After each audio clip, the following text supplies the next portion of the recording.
Hello student, তোমরা যারা ক্যালকাটা ইউনিভার্সিটির আন্ডারে সেকেন্ড সেমিস্টারের ছাত্রছাত্রী আছো, এখন তোমাদের ভারতীয় জ্ঞান ব্যবস্থা অর্থাৎ ইন্ডিয়ান নলেজ সিস্টেম সাবজেক্টের ক্লাস আছে। আজকের ক্লাসে তোমাদের 2 নম্বর অধ্যায় থেকে গুরুত্বপূর্ণ 2 নম্বরের প্রশ্ন উত্তর নিয়ে আলোচনা করব। আজকের ক্লাসে তোমাদের 2 নম্বর অধ্যায়টা কমপ্লিট করিয়ে দেব। প্রশ্নের উত্তরগুলো তোমরা দেখে নাও। প্রথম প্রশ্ন আছে, বৈদিক যুগে কাজের ওপর ভিত্তি করে বর্ণ ব্যবস্থাকে কয় ভাগে ভাগ করা হয় ও কি কি? অ্যান্সারটা দেখো, বৈদিক যুগে কাজের ওপর ভিত্তি করে বর্ণ ব্যবস্থাকে 4 ভাগে ভাগ করা হয়: ব্রাহ্মণ, ক্ষত্রিয়, বৈশ্য এবং শূদ্র। পরের প্রশ্ন, বৈদিক যুগে ব্রাহ্মণদের কাজ কি ছিল? পূজা অর্চনা করা ও শিক্ষকতা করা। 3 নম্বর প্রশ্ন, ক্ষত্রিয়দের কাজ কি ছিল? রাজ্য শাসন করা এবং যুদ্ধ করা। তারপরে দেখো, শৈবদের কাজ কি ছিল? কৃষিকাজ করা ও ব্যবসা বাণিজ্য করা। বৈদিক যুগে শূদ্রদের কাজ কি ছিল? কারিগরি, শ্রমিক ও চাকুরি বৃত্তির কাজ করা। পরের প্রশ্ন আছে, বৈদিক যুগে পরিবারের প্রধানকে কি বলা হতো? বৈদিক যুগে পরিবারের প্রধানকে কুলপতি বলা হতো। 7 নম্বর প্রশ্ন, বৈদিক যুগে গ্রামের প্রধানকে কি বলা হতো? বৈদিক যুগে কয়েকটি পরিবার নিয়ে গ্রাম গঠিত হতো, আর গ্রামের প্রধানকে বলা হতো গ্রামানি বা গ্রামিণী। এবারে 8 নম্বরের প্রশ্ন আলোচনা করব। তার আগে যে বিষয়টা তোমাদের বলার আছে, যে তোমাদের জন্য অনলাইন কোচিং ক্লাস চলছে। তোমরা যারা অ্যাডমিশন নিতে ইচ্ছুক আছো, এই নম্বরে যোগাযোগ করতে পারো।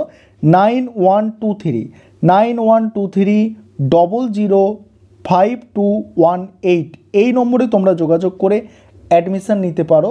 আমাদের সপ্তাহে 2 দিন করে ক্লাস হয়, তার জন্য পার মান্থ 200 টাকা করে ফিস নেওয়া হয়। এছাড়া তোমরা যারা স্টাডি মেটেরিয়াল সংগ্রহ করতে চাইছো, অর্থাৎ স্টাডি মেটেরিয়াল পারচেস করতে চাইছো, তোমরাও এই নম্বরে যোগাযোগ করতে পারো। আমাদের স্টাডি মেটেরিয়ালের প্রাইস অর্থাৎ দাম হচ্ছে 400 টাকা। তারপরে দেখো, বৈদিক যুগে বিষের প্রধানকে কি বলা হতো? বৈদিক যুগে কয়েকটি গ্রাম হবে, গ্রাম নিয়ে গঠিত হতো বিষ, আর তার প্রধানকে বলা হতো বিষপতি। বৈদিক যুগের শাসন ব্যবস্থা কেমন ছিল? রাজতন্ত্রই ছিল সাধারণত প্রচলিত শাসন ব্যবস্থা।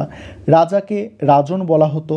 রাজা উত্তরাধিকার সূত্রে রাজত্ব পেতেন, তবে গণতান্ত্রিক শাসন ব্যবস্থার পরিচয় পাওয়া যায়।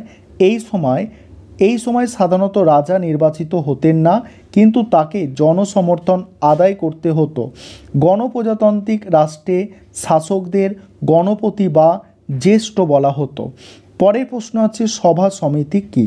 সভা হলো সমাজের বয়োজ্যেষ্ঠ ও অভিজ্ঞ জ্ঞানসম্পন্ন বয়স্ক ব্যক্তিদের নিয়ে গঠিত সামাজিক সংগঠন, তবে এখানে মহিলাদের প্রবেশাধিকার থাকতো না। সমিতিতে সমাজের সর্বস্তরের মানুষের প্রবেশাধিকার থাকতো। অনেক সময় রাজাহীন রাজ্যের শাসনভার এই সভা সমিতিগুলি করে থাকতো।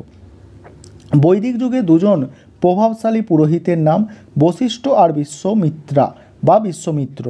বৈদিক যুগে রাজকর্মচারী সম্পর্কে আলোচনা করো।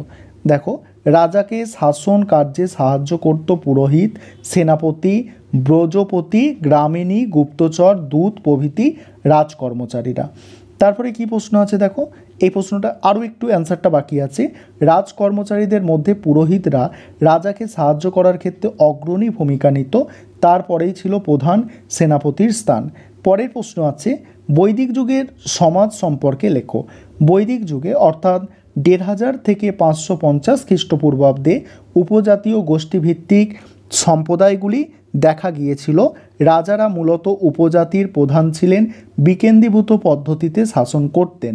তারপরে দেখো, কৌটিল্যের অর্থশাস্ত্র একজন রাজার দায়িত্ব সম্পর্কে কি বলা হয়েছে? 2টো দায়িত্বের কথা এখানে বলা হয়েছে, কারণ তোমাদের 2 নম্বরের প্রশ্ন সর্বোচ্চ বড় প্রশ্ন থাকবে। দেখো, একজন রাজার প্রাথমিক দায়িত্ব হলো তার অঞ্চল প্রসারিত করা, বাইরের হুমকি থেকে রক্ষা করা এবং তার বাহ্যিক শক্তি বৃদ্ধি করা। 2 নম্বর পয়েন্ট হচ্ছে, রাজাকে তার রাষ্ট্রীয় আমলাতন্ত্রের দক্ষতার সাথে সংগঠিত করতে, অভ্যন্তরীণ ক্ষমতা সুসংগত করতে, অভ্যন্তরীণ শত্রুদের দমন ও আইন শৃঙ্খলা বজায় রাখতে হয়েছিল। তারপরে 15 নম্বর প্রশ্ন, মনুস্মৃতি গ্রন্থের বিষয় কি? এটি একটি আইনি এবং নৈতিক নীতিমালা যা রাজাসহ বিভিন্ন সামাজিক ভূমিকার কর্তব্য ও দায়িত্বের রূপরেখা দেয়। পরের প্রশ্ন, মনু সংহিতায় একজন রাজার দায়িত্ব সম্পর্কে কি বলা হয়েছে? এখানে দেখো দুটো দায়িত্বের কথা বলা হয়েছে। রাজার প্রধান দায়িত্ব হলো তার দেশ ও প্রজাদের রক্ষা করা, প্রয়োজনে তাকে যুদ্ধে মরতে প্রস্তুত থাকতে হবে। 2 হচ্ছে রাজাকে আইন শৃঙ্খলা বজায় রাখতে, ন্যায় বিচার নিশ্চিত করতে এবং দুর্নীতি দমন করতে হতো। পরের প্রশ্ন, মনু সংহিতায় একজন রাজার গুণাবলী সম্পর্কে কি বলা হয়েছে? মনু সংহিতায় একজন রাজার গুণাবলী, ঠিক আছে, ওটা দায়িত্ব ছিল, এটা গুণাবলী। দেখো, রাজাকে অবশ্যই এমন গুণাবলী প্রদর্শন করতে হবে যা স্বাভাবিকভাবেই নাগরিকদের তার আনুগত্য করতে বাধ্য করে, যেমন আনন্দদায়ক আচরণ এবং বুদ্ধিমত্তা। প্রাচীন ভারতে কর ব্যবস্থা সম্পর্কে আলোচনা করো। মৌর্য যুগে কৌটিল্যের অর্থশাস্ত্রে কর ব্যবস্থার কথা প্রমাণ দেয়। এটি সেই যুগের রাজনৈতিক অর্থনীতির ধ্রুপদী পাঠ্য হিসাবে বিবেচিত হয়। তবে প্রথম দিকে এই কর ব্যবস্থা বাধ্যতামূলক ছিল না, কিন্তু পরবর্তীকালে এটি বাধ্যতামূলক হয়ে উঠেছিল। তারপরে কি বলা হচ্ছে দেখো, প্রাচীন ভারতে সঞ্চয় ব্যবস্থা সম্পর্কে আলোচনা করো।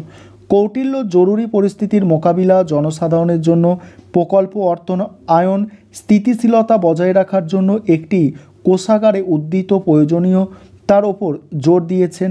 মূল্যবান ধাতু মজুত করা, জমিতে বিনিয়োগ করা এবং বাণিজ্যে অংশগ্রহণ সহ বিভিন্ন উপায়ে মানুষ সঞ্চয় করে। পরের প্রশ্ন, প্রাচীন ভারতের ব্যয় সম্পর্কে আলোচনা করো। প্রাচীন ভারতের ব্যয় সম্পর্কে দেখো, প্রাচীন ভারতের শাসকরা প্রশাসন, প্রতিরক্ষা এবং অবকাঠামোর মতো সাধারণ পরিষেবাগুলির জন্য তহবিল বরাদ্দ করেছিল। কল্যাণমূলক কর্মসূচি, হাসপাতাল, বিশ্রামাগার এবং শিক্ষা প্রতিষ্ঠানে ব্যয় অন্তর্ভুক্ত। অর্থনৈতিক উন্নয়ন, বাণিজ্য এবং কৃষিতে বিনিয়োগ অপরিহার্য ছিল। মনু সংহিতায় কর ব্যবস্থা সম্পর্কে আলোচনা করো। ভারতে করের প্রথম উৎস মনুস্মৃতি রাজাকে প্রজাদের জন্য ন্যায্যভাবে কর সংগ্রহ এবং নিয়ন্ত্রণ করার পরামর্শ দেয়।